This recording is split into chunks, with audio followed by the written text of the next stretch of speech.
hello. Thank you for being patient through all of that.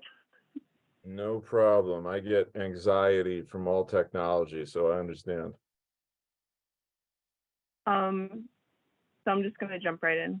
Can you briefly explain what the collective is about and how you came to be the director? The clandestine is excuse me, let me start over. And take two. Okay.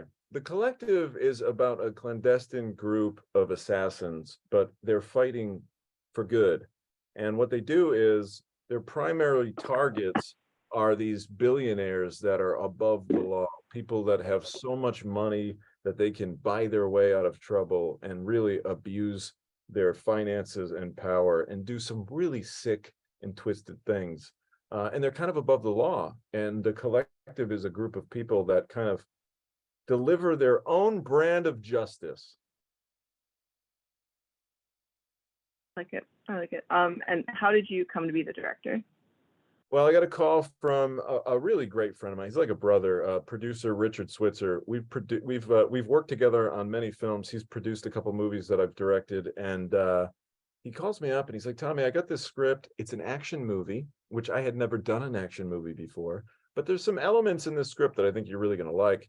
And I read the script, and I'd mainly done a lot of horror movies. I did some crime dramas, and this script, although it was an action movie, it had some of the ingredients of a crime drama. It had some of the ingredients of a horror movie. And I kind of was like, oh, I can cook with these ingredients. And I put them together, and I got a chance to tell this awesome story and make my first action movie, and that's The Collective. Nice, nice. In your director's statement, you said that this is a love letter to the throwback action films of the 90s that you grew up on. What films were kind of playing in the back of your head while you were directing?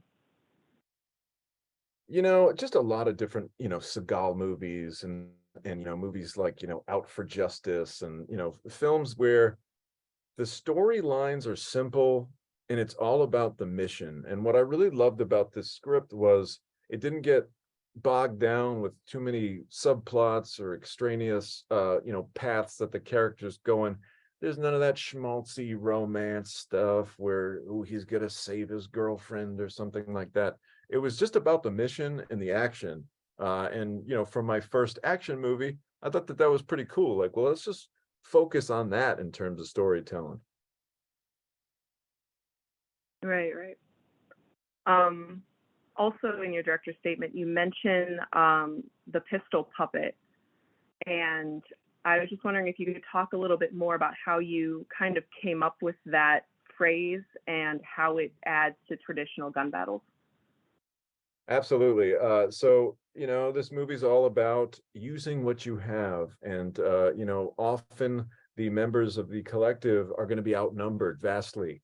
So it's a particular style where the members of the collective know how to basically kill two birds with one stone. So there's a great scene where our main character, Lucas, played, Sam Alexander, played by Lucas Till. Well, he's out of ammunition and he needs to essentially kill two guys with one bullet. And that's where the pistol puppet came about. It's just like one of these things that, we knew that it would be interesting. It would be visually a pretty cool thing to shoot. And I remember when we shot that scene, it was done with all practical effects. There's no CGI there. So we actually had a lot of rigging and tubing and wires where you had basically these, mechanisms to shoot the blood out, and it had to be timed off on two different triggers so that basically on action, gun goes off and both of those mechanisms fire. It was just like a really fun shot to get. A lot of movie making is science. It's almost like a magic trick. How do you make a magic trick happen? So that was a fun magic trick to do. It definitely is cool, and knowing that it was practical effects makes it even better. Yeah, I'm a Sure. big fan of practical effects. I love the old school stuff. Did you have any CGI at all in this movie? Oh yeah, there's a lot of CGI, a lot of the muzzle flashes, for example. Personally, I don't really like working with guns with live loads. That's not really for me. CGI has gone so far, and the reality is it could be very dangerous to work with live fire on set, and there's really no need for it anymore because the CGI has gone so far. We've seen awful tragedies in the movie industry involving blanks, all these awful things that have happened. Frankly, I don't even want to deal with that. So all of the gunplay, when you see the muzzle flashes, that's all CGI. Obviously, there's a big explosion in the movie. Don't want to give anything away, but it's an action movie. You get to figure there's probably going to be an explosion. That's a CGI explosion. But as far as like a lot of the blood stuff goes, blood work, if you will, that was all practical, and that comes from my love for horror movies. My background, I came up in the horror world.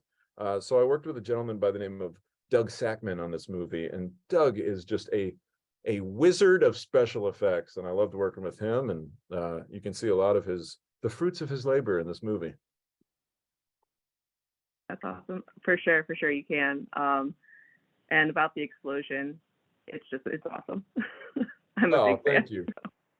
Well, that was cool. And what was cool about that explosion is I had learned after the fact that one of my main stunt guy, Anthony Huang, our coordinator, he's like, Tommy, I can do a flame man suit. Like, I can do a Human Torch stunt. I'm like, you can? He's like, yeah, I totally would light myself on fire for this movie. And I said, well, we have to do it. And I convinced our producers. I remember talking to Richard. He's like, I don't know, that sounds dangerous. He's like, okay, you can light him on fire. I was like, yes. So that was by far my favorite stunt in the whole movie. I mean, when do you get to just light someone on fire at work? For real, I haven't gotten to do it yet. I'm just double checking time. You also have an amazing all-star cast with all of the stunts and fight scenes and everything. What was it like working with them? Well, I was just very fortunate, very privileged to have such a cast, an opportunity to work with these true stars, a lot of true stars in this movie. And I just love what they brought to the table. I can't even just single anyone out, but they were all just so generous, so kind of giving as artists in terms of being flexible, but also offering creative suggestions and ideas on, what they want to bring to the table. A lot of actors just show up and they're like, where do you want me? What do you want me to do?